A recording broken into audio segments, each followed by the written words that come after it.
Please video पर like और comment जरूर करें। खबर देशभक्ति गाने को लेकर है। भोजपुरी के देशभक्ति गाने खूब सुनाए जाते हैं दोस्तों स्वतंत्रता दिवस पर। जी हाँ दोस्तों, स्वतंत्रता दिवस पर 5 भोजपुरी देशभक्ति गाने धूम मचा रहे हैं।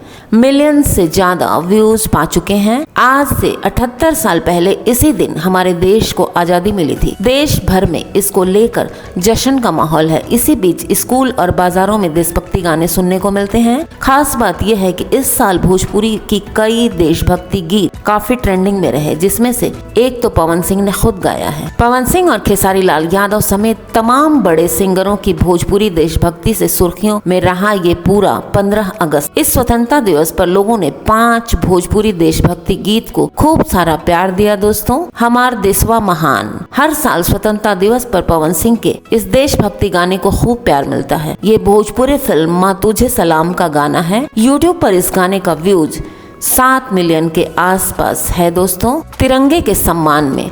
जी हाँ दोस्तों, जब भी भोजपुरी देशभक्ति गीतों की बात होती है तो खेसारी लाल यादव का सुपर हिट सॉन्ग तिरंगे के सम्मान में का जिक्र जरूर होता है। ये गाना 5 साल पहले रिलीज हुआ था, लेकिन आज भी इसे खूब प्यार मिलता है। इस गाने का व्यूज 13 मिलियन के आसपास है। हर घर तिरंगा। जी हाँ दोस्तों, मनोज तिवारी के चर्चित देशभक्ति गाने हर घर तिरंगा को हर साल स्वतंत्रता दिवस पर खूब बजाया जाता है और पसंद भी किया जाता है। मनोज तिवारी के इस गाने को 2 साल पहले रिलीज किया गया था। आज भी इसे ढेर सारा प्यार मिलता है। वतन के सिपाही। वैसे भोजपुरी फिल्मों के सुपरस्टार दिनेश लाल यादव निरहुआ ने कई सुपरहिट देशभक्ति गाने गाए हैं। इनमें एक गाना उनका सबसे अधिक पॉपुलर हुआ। इस गाने का नाम वतन के सिपाही है। इसे उन्होंने भोजपुरी फिल्म बॉर्डर में गाया था। भोजपुरी सॉन्ग वतन के लिए इसी स्वतंत्रता दिवस पर रिलीज हुआ। इसे मोहन राठौर ने गाया है। इस साल ये गाना खूब सुर्खियां बटोर रहा है। दोस्तों, वीडियो अच्छी लगी हो तो लाइक कर दीजिएगा, चैनल को सब्सक्राइब करके वीडियो शेयर भी कर दीजिएगा।